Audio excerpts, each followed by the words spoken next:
Taurus, kamusta? Ito po si Divine Tarot 888 para sa yung January kapalaran for Taurus.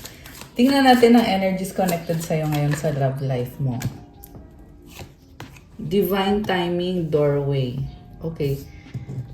First card, don't put up with my BS. Mukhang nagka-conflict kayo nitong person na to.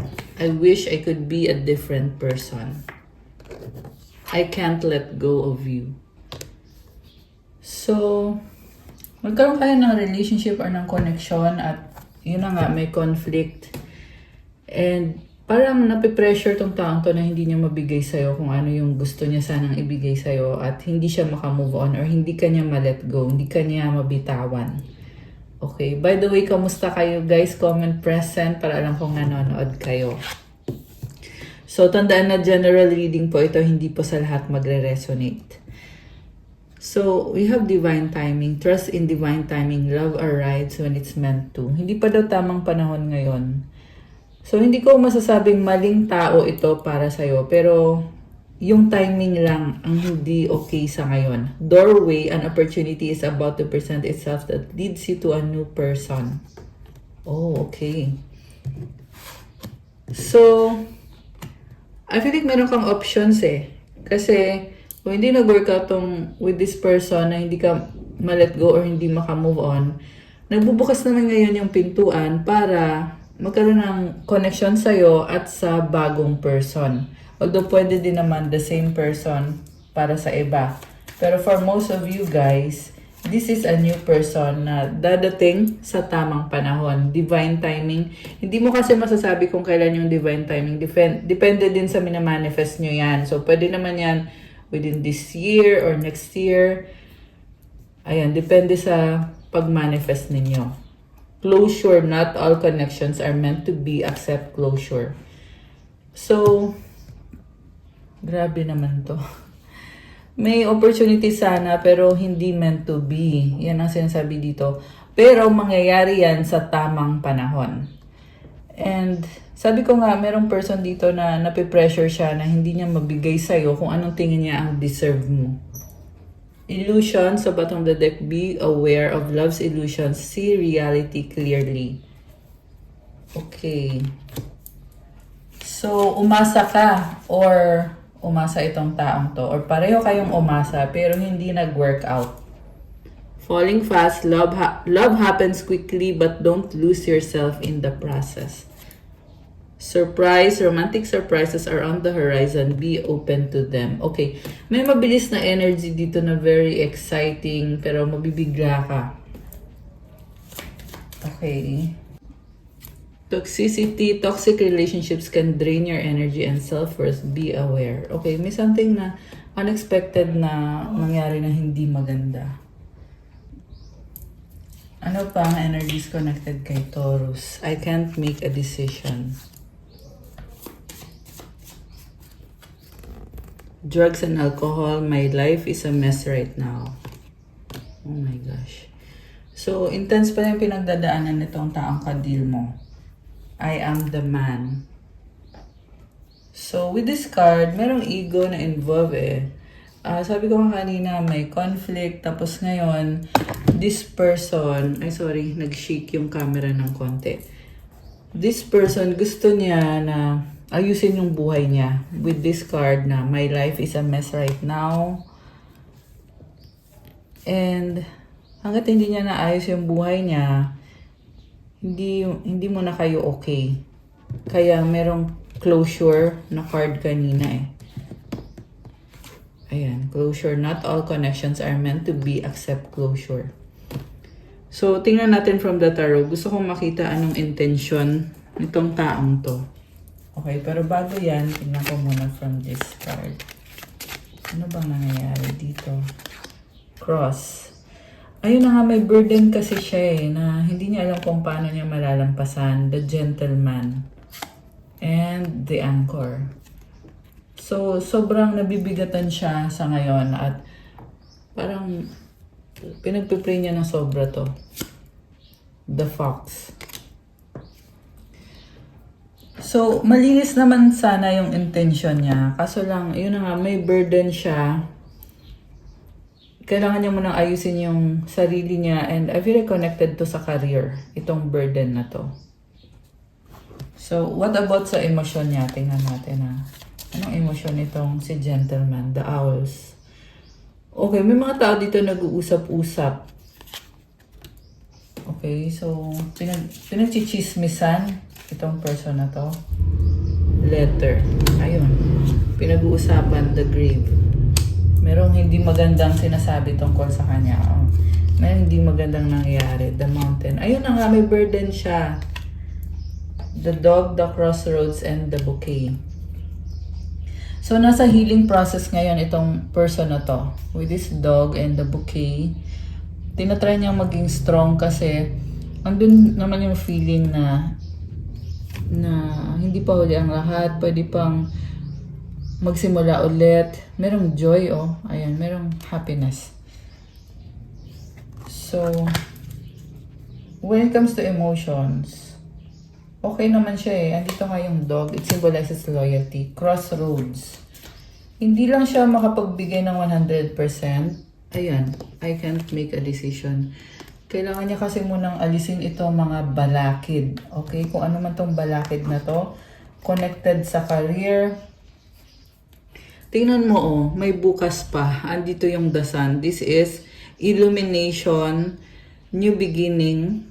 And this is also liwanag eh. So, andun yung kahit na hindi siya okay, pero andun yung hope pa rin talaga na maayos niya yung buhay niya. Okay, so tingnan ko na ngayon from the tarot, ano bang intention niya sa'yo. Alisin ko muna yung mga cards na andito ngayon. Ayan. So, anong intention niya sa'yo? Anong intention sa'yo nitong person na ito? So, baka may kadikang Aries. Okay, although this can be any sign naman. Pero yun yung na-sense kong energy ngayon eh. May Aries dito. So, Knight of Cups, crossed by the world. So, sabi dito may pangangailangan siya. Pero may nangyaring pagbabago. Merong distance din sa inyo. So, pwede itong LDR connection. And so, ending sa new beginnings, kailangan niyang magsimula ulit. So, hindi ganun ka-solid yung connection niya sa'yo ngayon kasi more on nakafocus siya sa sarili niya muna. Okay? Kasi may mga pangarap siya, yan ang sabi dito. What lies above is a Four of Swords. So, sa ngayon, hindi mo na kayo okay. Pwede itong no contact situation kasi mas gusto niyang mag-isa ngayon. Yan yung intention niya. Kasi pag mag-isa siya, makapag-heal siya. And ayaw niya munang mag-move or ayaw niyang mag-take ng action. Kasi may mga obstacles nga kasi siya na kailangan pa niyang ayusin sa ngayon. What lies below is the Temperance. Patience, and this is someone na mabait, yung nakikita ko dito, very angelic. Ayan o, angel. So, naghihintay. Okay, waiting for the right moment, trying. So, we have Three of Wands and the Two of Pentacles. Andun talaga yung feeling na hindi makapag-desisyon. Anong gagawin ko? Anong desisyon ko? So, Knight of Swords, baka may kang Gemini. Malakas din dito ang water sign, Cancer, Pisces, Scorpio, Sagittarius. Although this can be any sign, lahat naman ng signs andito ngayon. Okay, so, meron mabilis na energy. So, baka may natanggap kayong balita. And then we have Six of... Teka lang, takpan ko yung card na to kasi... Okay. Kasi bawal kasi sa YouTube yung mga... wala kasi siyang suot. Anyway, so Six of Pentacles, Eight of Swords, Four of Wands, and the Star. So, nasa process of healing ngayon itong person na to. And nagtatry siya bumangon, lalo na nagkaroon ng financial losses to. Meron din siyang mga tinutulungan and also something about support na inaayos niya, finances na inaayos niya. And ang tingin niya ngayon sa'yo is nakastuck ka sa utak mo kasi meron kang sistema. or nakatrap ka. Okay. Overthinking ka. Pwede din ganon.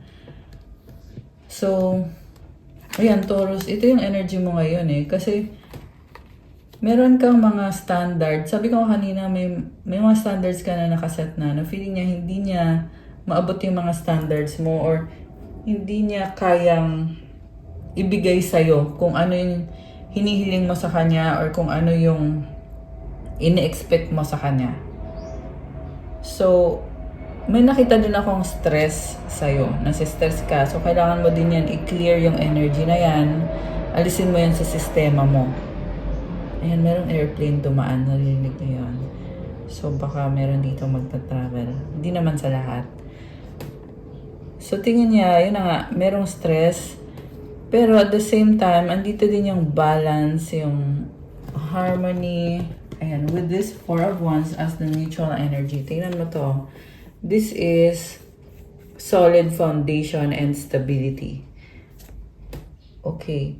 So, itong connection na to, meron kayong, andun na yung, pareho kayo,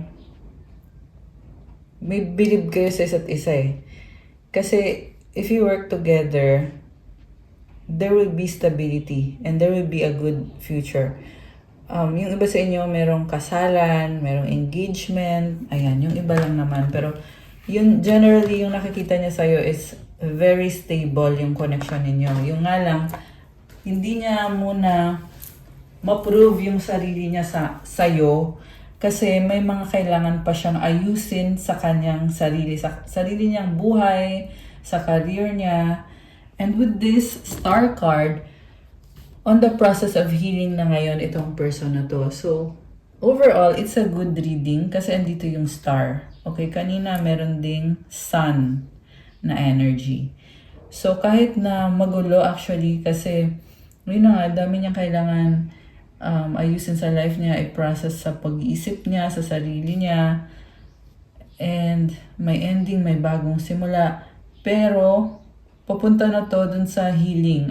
Actually, nangyayari na ngayon itong healing process na to for this situation or connection. So, kung tingnan, ano bang mensahe ng mga angels mo? 44.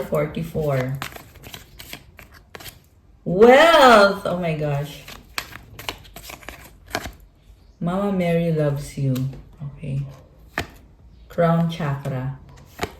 11. Oh my gosh. Ang daming synchronized na numbers. Creativity. Okay. Unicorn. Wow naman. May unicorn. Obedience to God. Okay. Blood of Jesus protects you. Oh my gosh. 144K. Okay. So, pinapakita sa akin dito, Taurus, you are someone very unique. Napaka-creative mo. You're protected. Mahal ka ni Mama Mary. And may blessings ka, abundance, wealth.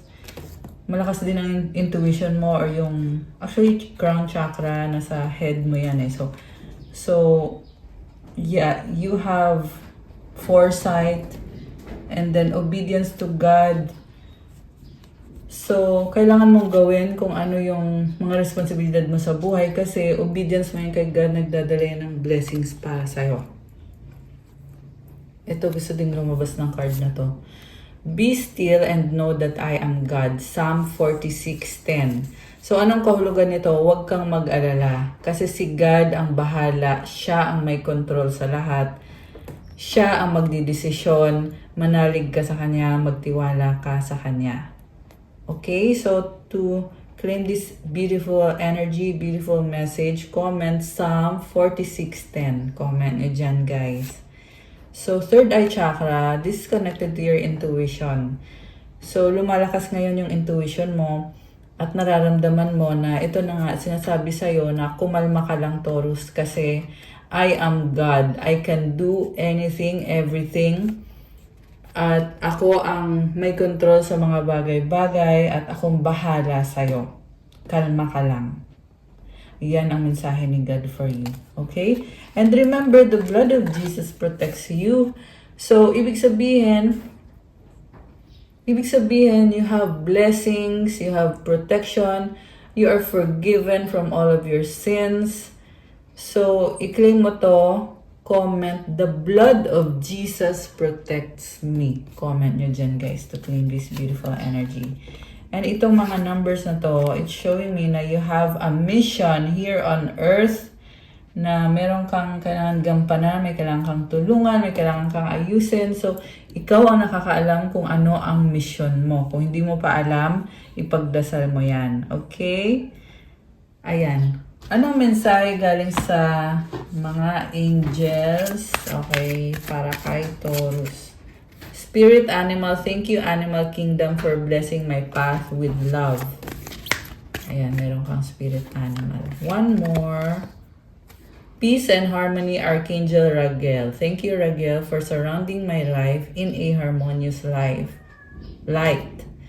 Ang ganda kasi may mga parang fountain of light. So, comment, claim peace and harmony. Wow, this is so nice. Okay, one more. Okay. New beginning, kita mo merong doorway, merong gateway, portal. So, thank you angels for opening up the doors to change. I am ready. Wow naman. So, i-comment nyo dyan guys. Thank you angels for opening up the doors to change. I am ready. Grabe. So, yeah, sa pagpasok ng 2026, ito na yung bagong blessing, bagong simula para sa'yo.